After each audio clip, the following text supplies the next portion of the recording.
Hi, I'm Michelle from Michelle's Romantic Tangle, and I am still binging all the craft books I can find with my Kindle Unlimited subscription. I found some others that I thought you might be interested in, so here they are. The first one is Knitting in Antarctica, 28 Beautiful Hat Patterns with Stories of Life on the Ice by Lynn Harmon and Christine Powell. This one is a lot of fun, and it is a real book. It is not somebody's hacked together self-published. Because the text is on the images of the pages, I had to read it on my actual Kindle Fire. I couldn't blow it up on my phone big enough to read clearly. And I have trouble with small print anyway. It was definitely worth that little bit of extra effort because I had never thought that the people living in Antarctica might be knitters. It turns out they are, and they have some fun stories to share. And the patterns in this book, if you like to knit hats, there is color work, there is texture, there is unique and interesting construction. It's a fun book and definitely worth your time to take a look at. The second one is Simply Samplers, Easy Techniques for Hand Embroidery by Cheryl Fall. The cover of this one is a little bit misleading. I wasn't expecting it to be as interesting as it was. There are counted cross stitch as well as surface embroidery techniques explained. There are several really cute little alphabet samplers, and some of them have accessories like bookmarks and scissor fobs. I'll stick a couple pictures in here to give you an idea what you're in for if you download this one.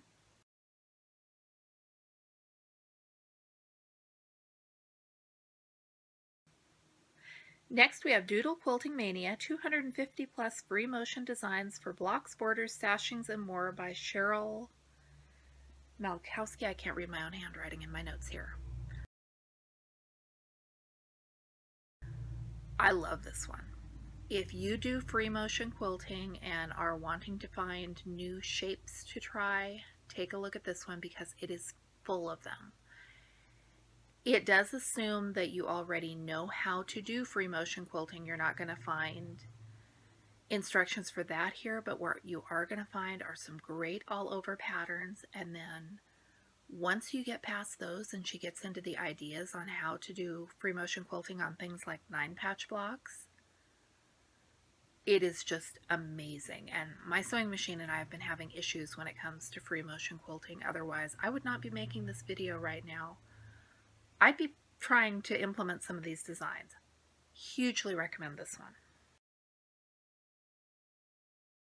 Then we have the 7-Day Quilt Challenge by Jana Leah Macbeth. And this one, it is self-published. It is a short book, but she has got this book packed with so much enthusiasm and inspiration that it got me motivated. And I have been avoiding my sewing machine and my quilting stuff for months because I just lost my quilting mojo. Her idea is not this great life-changing challenge that I assumed from the title. It is bit by bit how to get your enthusiasm back. And she does acknowledge that saying I am just going to do it every single day doesn't always work for everyone. That's not always the most easiest thing to do. I've heard so many times that if you really want to do it, you'll make the time to do it, and sometimes you can't. But she, without being preachy, has some really good explanations of maybe how you can. And she intersperses her ideas with feedback she's received from other quilters who have done this challenge. So she tells you what people have done in the time and how they have done it and how they have pulled it off while they were traveling or away from their sewing rooms. I like this one a lot. Then we have Dress to Impress Knitted Scarves, 24 Extraordinary Designs for Cowls, Kerchiefs, Infinity Loops, and More by Pam Powers. If you like complex construction and scarves and cowls, this one has colors and embellishments and textures and ruffles and just all kinds of stuff. It is not, I don't know if there's anything in this book that I am likely to knit myself, but it was fun to flip through for the eye candy. And if you do wear a lot of smaller neckwear, check that one out. Then there was I thought I had all of the books for this video pulled out, and I stumbled across the Enchanted Soul Legendary Socks for Adventurous Knitters by Janet Laidman. This one had not come up when I searched things like knitting. I found it when I put in crafts and scrolled through pages and pages and pages of title listings. I am so glad I found this one because these socks are amazing. They are the things that make me swoon.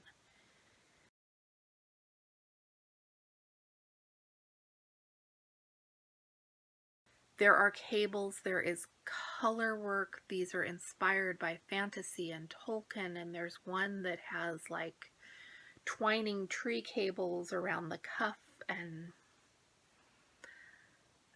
I'm just in love. Hadn't heard of this book before, just stumbled across it, and I am so glad I did. Then there's Applique Art Portraits. I'm not even going to try to pronounce the author's name, I'm sorry. This one shows how to take photographs and transform them into applique portraits of family members. It is a neat concept. It's pretty obvious from reading it that English is not the author's first language, and sometimes I had to reread a phrase to try to figure out what she had intended to say. And it's not that it is a poorly edited book, it is that I am guessing from her bio in the back, English is not her first language. She does manage to convey the technique. It is a neat technique. And if you think that that's something you're intrigued by, download that one. Last one is Creative Thread Sketching, A Beginner's Guide by Deborah Wersu. I am on a couple of Facebook groups where they do thread sketching, which is using free motion sewing machine techniques to create pictures. I'm hugely intrigued by it. Like I said, my sewing machine and I are not having a meeting of the minds right now, so I can't play with it myself. This book is not full of pretty eye candy. It is the nuts and bolts telling you the equipment you need, the thread, the needles, how to do the techniques. I would call it dry, except dry I think kind of has a negative connotation. This is very detailed and informative, and if you think this is a technique you want to try, you probably should read this one. It seems like a good overview, and I read it probably the first 3/4 of it before I skimmed the rest, because I know I'm not going to be able to try this out soon, and it would be in my best interest probably to read this book again when I am actually ready to tackle that. So these are the books I found on Kindle Unlimited this week. I am having so much fun browsing craft books with Kindle Unlimited because, like I said in the last video, there's no library, there are no thrift stores. I gotta find new eye candy somewhere. I didn't explain what Kindle Unlimited is, so in case you didn't already know, it is a monthly subscription service by Amazon. For that monthly fee, which I think is a little under $10, you are able to download and read as many books in the Kindle Unlimited program as you want to. You can only have 10 books out at a time. Once you return one, you can get more. And it took me some stumbling to figure out how to actually make full use of my subscription, and now that I've got it figured out, I am loving it. They have free trials available, so check that out. And I mean, a month-long trial would give you a lot of entertainment while we're here social isolating and not able to go out and play. As of the time that I am recording this, which is, I think it's April 18th today, all of these books are part of the Kindle Unlimited program. Authors add their books and remove them at will, so check them that they are still Kindle Unlimited before you download them. I am making these recommendations based on whether I think it's worth your time on Kindle Unlimited. A lot of these, the Knitting in Antarctica, the Enchanted Soul, Doodle Quilting, the 7-Day Quilt Challenge, I recommend those whether or not they are free. I've waded through a lot of books that just weren't even worth mentioning to you because they're not great.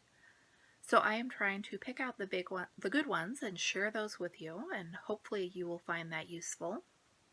I'm kind of refining them down to the crafting types that I find interesting. If you want to make yourself a wooden bow or soaps or lots of body butters, lots of candles, and honestly, I'm interested in the soap, but I know that I can't go get supplies right now, so I am sticking with books that might contain things that I could do with the supplies I already have at home. Thank you so much for watching. I am Michelle from Michelle's Romantic Tangle, and I will be back with you again with more videos soon.